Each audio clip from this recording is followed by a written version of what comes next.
Thank you for joining us this morning. Many have described the Nigerian healthcare system as an eyesore, mainly as a result of insufficient budget allocation to the sector, strikes, and migration of doctors to developed countries because of better remuneration and better conditions of service. Today, we will take a look at the health sector, the current challenges, the prospects, and the way forward. It's my pleasure to welcome Dr. Titus Ibekwe, Professor of Otorhinolaryngology.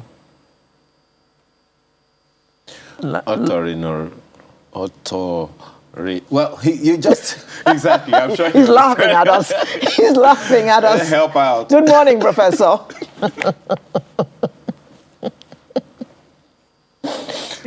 Good morning, Prof. How are you doing?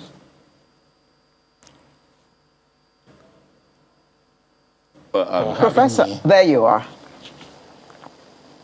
So help us out, Professor.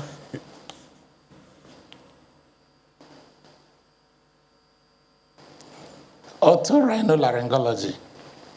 Otorhinolaryngology. Did I get it right? Brilliant. That's correct. Thank you very much. It's good to have you with us. Now, you have heard how I have described our healthcare system, and they have said that, in fact, we are among the world's worst places to live, and life expectancy in this country is getting from bad to worse. Oh, all of this is heartbreaking to the Nigerian, but some of it, sadly, is true. Or what are your thoughts?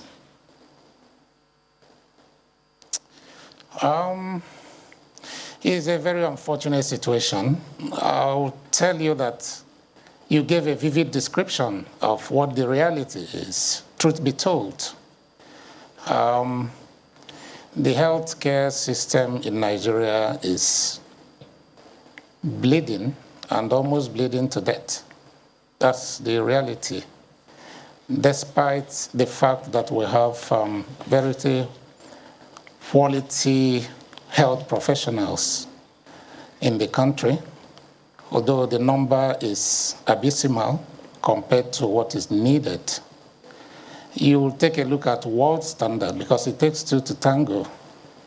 Every country that made progress, that is regarded as a reference point world over today, sits on a she. I usually refer to this aphorism most of the time: security, health, and education. These are like the tripod that drives development in every country. And health is like the soul of this she, because the entire citizen and the entire system must be healthy to be able to drive good and productive economy. Education is needed so that you even spend less on health. When people get to know the basic things, tenets of life that they need to do, including preventative medicine. The citizen needs to be secured in order to be productive. If you look at the world standard, the minimum expected to be ascribed to education is about 26%, according to UNESCO, of your budget. What we have today in Nigeria, at least for this year's budget, is about 6.4%. Health, minimum, as agreed here in Abuja Charter in 2020, 15% of your budget for you to be able to get a portable and serviceable healthcare system. What do we have today? 4.5%. Do you know that if we sum these two together, it's below 11%, which is less than what is expected of health alone to be able to get a serviceable healthcare system? And of course, you talk of security. You and I are witnesses to the problem that the country is suffering. So the description and the painting you gave is a vivid color of what the actuality is in the country today. Oh dear, that's so sad. Well, we've since been joined by Dr. Ifeinwa Nwakwesi, who's an integrative medicine expert. Good morning, Dr. Nwakwesi. Good morning. Is that Alero? Yes, it is, Ifeanyi. How are you today? Alero, so good to see you. You're welcome. You look amazing. Thank you. In the meantime, did you listen to what Professor Ibekwe said? Yes, I listened a bit. Good. I want to take you back a bit. All of this that we're talking about and that he has spoken about has happened in a country where patients used to come from all over Africa to the University College Hospital in Ibadan, UCH, as well as the Lagos University Teaching Hospital. How did we arrive at this pass that we can't even provide for our own, let alone Africa and West Africa and Africa at large? Okay, Alero, I'm right now practicing integrative medicine. I graduated from University of Ibadan in 1979 with an MBBS. My passion at that time was to be a pediatrician. But along my path in life, I started having all kinds of negative effects of stress. I was not proactive about my health. I'm going to answer your question from a deep perspective, from the root cause of the issue. Alero, Hippocrates, the father of medicine, said, let food be your medicine and let medicine be your food. Thomas Edison said, the doctor of the future will give no medicine, but will entrust his patients in the care of the human frame, in proper diet, and in the cause and prevention of disease. The issue with our healthcare crisis is not in the number of hospitals we have or we don't have, or the fact that we don't have enough medical drugs in the centers. The issue is that we are over-relying on the curative medical system. We are not teaching people the principles that keep people healthy. We should go back to the basics of prevention is better than cure.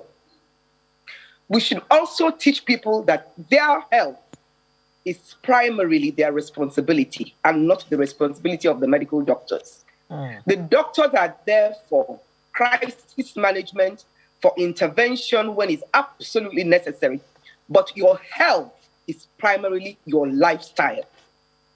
When we begin to do that in this country, and what I'm telling everyone is the leadership of the country should, as a matter of urgency, include integrative medicine, functional medicine, holistic medicine, natural lifestyle choices, lifestyle medicine, into our healthcare paradigm as a matter of urgency. Okay. Because look at the number of people that are dropping dead. Look at the number of people that are suffering from chronic preventable diseases. Alero, most of those diseases that people are suffering from are preventable. I am a living example. I turned 68 this May, 2 years to 70. And most of my illnesses I was having when I was younger have all reversed because I've chosen the path to wellness. So my answer to this question would be, let us change our healthcare paradigm. The issue is not the hospitals, the centers. We need to teach people healthy life choices. And people have got to realize that they have a responsibility to take care of their health. But if anyone, do we not find ourselves in a catch-22 situation? You say that we should learn prevention more than anything else. We've been learning that since we were little. Eat balanced diet, do this, do that. But the Nigerian can hardly eat, let alone a balanced diet. We have found ourselves in this pass where, I mean, that's just the situation in our country now. One tomato is about, 50 naira? And you say I should eat a balanced diet? How can I afford fruits? One pineapple is 600 naira. And our population is growing by the minute. Well, Well, Alero, that is part of our leadership crisis in this country. And again, people have got to realize that everything we need in our lives, God has given it to us. They are in our brains. Do you know how people can actually grow their food around their homes? Do you know how people can actually harness plants that are all over us and help to improve your diet? But everybody wants to eat cooked food, cooked starches, cooked proteins on a daily basis. Our ancestors, they didn't have all the privileges we have today. But I can tell you they were a lot healthier than us. They stayed close to nature. Even people in the rural areas are not exposed to the sort of toxic overload that we in the urban areas are. So they tend to even be stronger than us. They work a lot. Many of us, let me tell you something, Alero. This is a question of finding your choices. Do you know that all the shoes we're wearing every day is causing problems to our health? Our ancestors used to walk barefooted and they connected to the source energy. They used to also stay in the sun. Their vitamin D levels were very good. But of course, many of us, we have this urban lifestyle. We live mostly in our air-conditioned houses. We drive air-conditioned cars. And so many of us are detaching ourselves from nature. Let me tell you something. Everyone can begin to help themselves. Even before we change our leadership, we can get a good leadership. What I'm saying is there's no need complaining. What can you do? What can you plant? God has given us a lot of seeds that can help us to stay healthy. Can I get interested in some form of agriculture around where I live so I can begin to grow some greens, some vegetables that I can turn into juice or even eat and improve my health? Okay. I understand what you're trying to say. Leadership has a role there. We need to get a good leadership that is sensitive to the people so that it can create an enabling environment that can help young people and a lot of people to thrive. After all, Back to the land. yes. Essentially, what I understand Dr. Wakos is saying is that we should shorten the distance between the farm and the table. So, Dr. Bikwe, that opinion of shortening the space between the farm and the table doesn't take away the responsibility of a healthcare system. She's talked about our penchant for curative interventions as opposed to preventive interventions. In what way does that help or take away from the responsibility of us having a healthcare system that is reliable? Thank you very much. She has spoken very well. A holistic medicine is an integrated medical services. Recall that I mentioned preventative medicine, that is very important. And of course, this is not cheap on its own. You need a good enlightenment program. You need a good educational system so that people will understand and be literate enough to flow with you, to flow with the ideas that you're trying to sell across to them. So whereas all these things are at ground zero, it becomes very difficult. And Alero raised a very key point there. People who are struggling to see what to eat, it becomes so difficult for you to be able to tell them the ones that are healthy and the ones that are not healthy to eat. Well, lifestyle moving forward is very important. In keeping one healthy. It's very important, and we cannot do away with this. Equally, the curative medicine is up there. It's a top notch because you must treat those who are sick. People must be getting sick every day, irrespective of the healthcare system, that transformational system that they have adopted. The only thing is that preventative medicine will help us reduce the burden that is on our medical services. But of course, there are basic fundamentals that must be met before you start talking of getting a serviceable healthcare system. And that's what my introductory speech was trying to address. So you cannot build something on nothing. You must invest before you expect some returns. You know, This is an aphorism that is as reality as day and night. So we must look inwards to be able to, ameliorate what have gone wrong into our healthcare system. Initially in your discourse I was watching before this program commenced, you talked about what is happening today, how the few medical personnel we have, a lot of them are being forced to leave the shores and are moving in their droves. Countries out there are attracting them on a daily basis, enticing them with basic things that they need, and they are leaving. I'm also a trainer. I am losing my trainees on a daily basis. That is the reality. It's not just only medical doctors, it's across all the medical personnel that we have in the hospital, the nurses, the pharmacists. This is happening. And we're all worried. Coupled with the strikes going on right now, and look at the disease burden in the country and the world and even countries around us.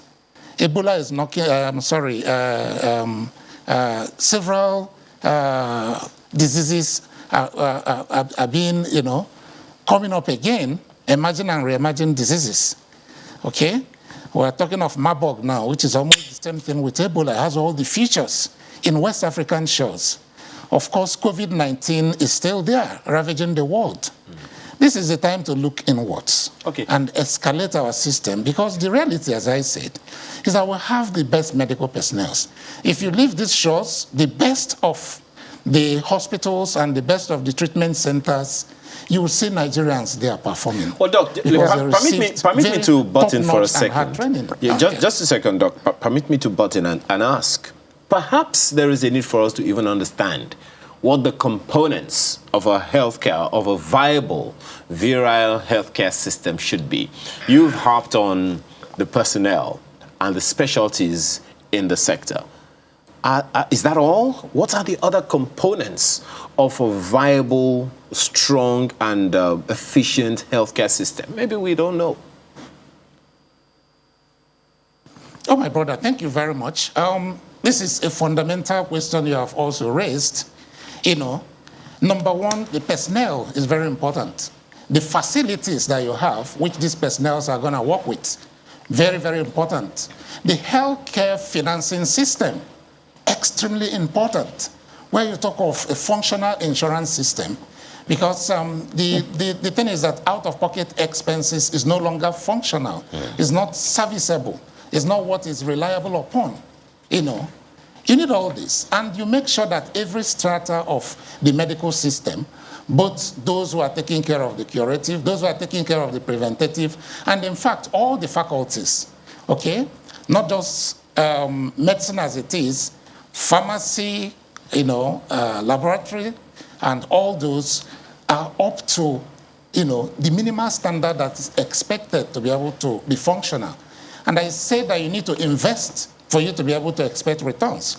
I've already narrated that here in Abuja, all the African leaders come together. It's a scientific, sieving that they come out with this, that you need minimum of 15% investment of your budget system, to be able to get this functional healthcare system we're talking about.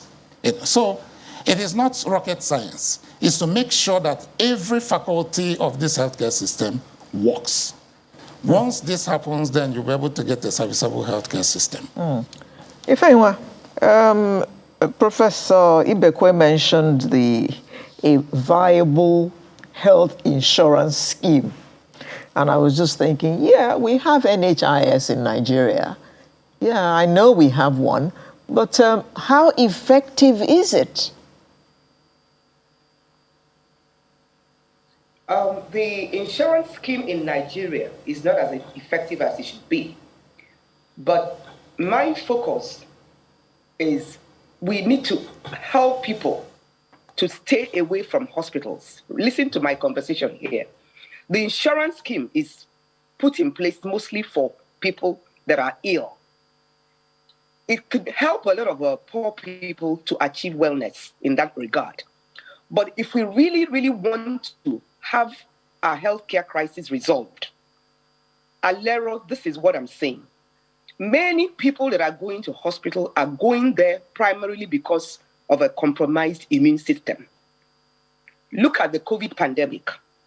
Look at the sort of chronic diseases we're having in the society. And there are simple lifestyle things you can do to strengthen your immune system.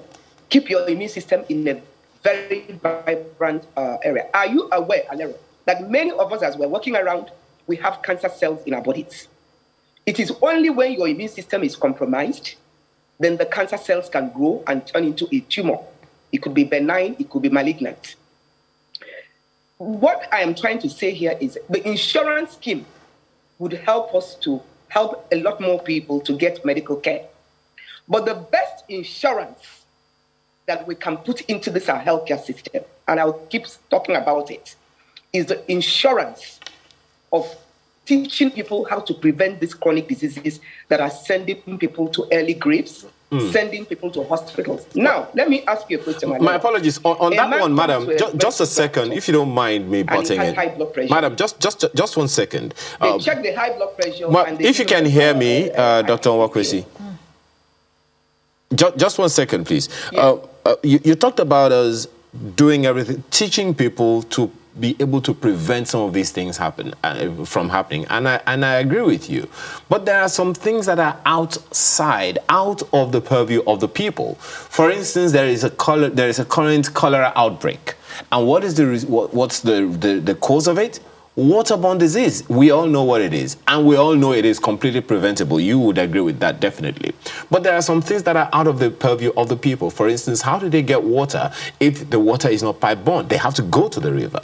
So how do we help people to do that? I mean, we know what the poverty figures are. We know the challenges that people have at their various localities. So in that regard, for instance, people will go to hospital when they fall sick because they couldn't have prevented it anyway because they didn't have pipe-borne water. That is what I am talking about, that we need to deal with our healthcare crisis from the roots. The leadership is responsible for a healthy citizenry. And water is such a critical thing for the human body. Do you know that a lot of people are walking around with dehydrated cells? And it's actually making a lot of people sick. Many of the high blood pressure cases, many of the headaches and weakened immune system is probably due to dehydration in the cells. That's a topic for another day. What I'm trying to say here, we need to sit together and map out a strategy to revamp completely our healthcare crisis. Our healthcare system. The focus on curative medicine as the solution for now is not going to get us there. What I'm saying, I was actually trying to make a conversation. I said, if a man has high blood pressure and you give him a medication, and he's going to be on the medication for the rest of his life, are you aware that it could be possibly a relationship or marital issue that is giving him the high BP? It's also a possibility of there's no money in his pocket, financial lack. So why don't we sit with people and discuss through the root cause of their issues? Our medical doctors are bombarded. I don't expect them to have time to be doing all that. But there needs to be another system added to the healthcare crisis where there are counselors, healthcare coaches.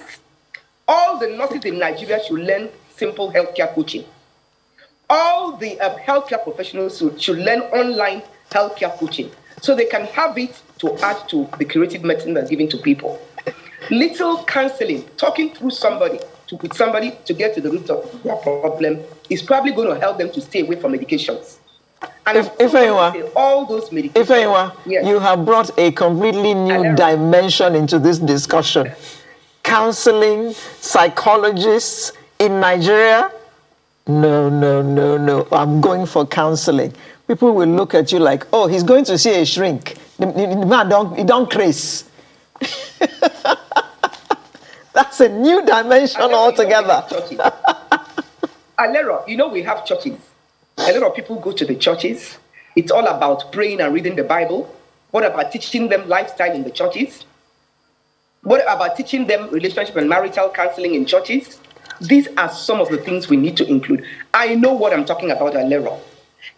Alero, just focusing on curative care is not going to get us there. And I do have a strategy. If I can get access to leadership I know what I can tell them and what I can put together, and this country will begin to experience a different kind of wellness. But you are aware, Ife, that more people are now aware of the value of exercise, and more Nigerians are exercising. And I mean exercising even into old age. If you think back, our parents didn't exercise at all. They went to work, came back, ate, slept. That was the end of the day. But now, even older people know that they have to do something about getting some form of, even if it's just walking, because they have seen the value of it. Don't you agree? Now, let me ask you, what sort of exercise are we doing? Walking. People go to the gym, they go and they over-exceed their heart rate on a regular basis. People go to the gym, they do 3 hours. Oh, I must lose weight immediately. I must get all the fitness. Alero, health and fitness is not the same thing. You can be achieving fitness in compromise to your health. And you can be achieving health in compromise to your fitness. So there needs to be a balance. That's why I'm talking about massive education of the citizenry. Massive. Because so many people that are trying to do things to get health are actually jeopardizing their health on a daily basis. Oh dear. Fitness is very good, but sometimes people over-exercise and they don't even know what they're doing. And so I'm going to give a simple advice to a lot of people. Do not over-exceed your target heart rate as you exercise. It is 180 minus your age. If you subtract 180 from your age, you should try and stay within that sort of target heart rate. Now, how do people know their heart rate? It's the pulse. How many people can afford a pulse meter? So the trick is, don't exercise and you begin to pant. When you begin to pant all the time during exercise, it's quite risky for you. That's why someone like Jim Okwaji dropped dead in the football field. That's my conversation here. Many older people are not exercising for fitness. They're exercising to stay healthy. So that conversation about fitness and staying 3 hours in the gym, that will be had with the younger people who want to have six-pack and who want to have bulky arms and all that. I mean, I go for walks like 3-4 times a week. I'm not walking because I want a flat stomach. I'm walking because I want to stay healthy. Yes, Alero, I can even see that you're doing a lot of healthy life choices because you look so good. You know, I used to know you really, really looking amazing. So these things, they work. When you do it, when I see people, I know whether they are actually revitalized or whether they are struggling. And let me tell you something about health. Health actually shows on the face. It shows externally. It shows on the eyes. It shows on the skin. It shows on the color of the body. And there's so many telltale signs. And as I walk around, I see a lot of Nigerians that are looking unhealthy. They are not sick as to go and see a medical doctor. But let me tell you something, Alero. Years before a disease sets in, there are usually multiple organ dysfunctions in people's body, a lot of clogging of the vessels, a lot of digestive issues, a lot of liver fat. These things are usually may not be picked up in the conventional medical world. So the thing about it is to do more of preventive medicine, dealing with the root causes of illnesses before they become full-blown. If they do get full-blown, consult a medical doctor and take the medications. But I don't support leaving people on medication for the rest of their lives. There are ways, there are natural alternatives that I can recommend. All right. Well, Dr. Bekwe, this conversation, has to come. I mean, it's primarily perhaps about policy. So the question that I want to ask you, I mean, you've been in the health policy space for a while, Prof, and you have been vice president of NMA. So all these things are not unknown to you. In terms of policy, what should be, in your opinion, our focus right now as a people, especially when even if we are to consider tinkering with our healthcare apparatus in the country. You'll remember that the chairman of the Presidential Steering Committee on COVID-19 had said last year that he didn't know we had such a bad healthcare system in our hands. And you've talked about some of the components. So in terms of policy focus, what would you recommend that we should be looking at? And how should we be going about it? Yeah, you see, we have everything being spoken here today, and in the past, they are down there on paper. The problem is implementation, because already the healthcare system is a holistic care, and that is the definition worldwide. It's not just absence of disease alone. Psychological well-being is part of it. Mental well-being is part of it. So we need a holistic system. We have the primary, we have the tertiary, we have secondary, primary, secondary, tertiary healthcare system in the country. You know, making sure that these three arms function well is going to give us a healthy healthcare system, a functional healthcare system. Primary healthcare system takes care of basically what my sister is talking over there, which is very important. It's like fundamental. You know, you must invest massively into the primary healthcare system. You mobilize people who will be able to, you know, take down the necessary information down to every nook and crannies, including our hinterlands, to our people. Then people will definitely get sick. So the secondary healthcare system, the tertiary healthcare system will take care of those who are sick. So our going back to the drawing board, our having this spirit of implementation, of keeping to all that I've agreed. You agree with me that we have experts. You put them together, they bring the best policies. They are all there. Most of them are gathering dust. So if you ask me, the single most important thing is ability to, you know, face the reality and focus on implementation of these already formulated policies. But it's not Prof, new policies that are really our problem in the country today. One of the challenges that government, just 1 second, Prof, one of the challenges that government would probably tell you, because we interviewed the Minister of State for Health once before, and he spoke around the fact that one of the main challenges they have is funding. Even the budget, you know, that we have is less than 5% to the health, to health. So how do we deal with these things? That's why I was asking for a priority focus. Brilliant question. Prioritization is the way to go. You know, even in developed countries, they will never have enough. But when you prioritize, when you plan for your populace, for your country, you know, for people, your citizens, you plan for them adequately, you will get results. I have just given instance of minimum percentages. When we talk of percentages, remember you have a pool, but you now want to divide this into the various sectors. Okay, so that prioritization is very important. We have never for once come close to 10% of our budgets on healthcare system. And don't forget, even the below 10% that we've consistently budgeted for, most of the time is envelope system. A lot of them will not be implemented before the year runs out. So that is the problem. It's not as if we don't know this. About 26% should be allocated to education, 15% to health, you know, of whatever thing that we have.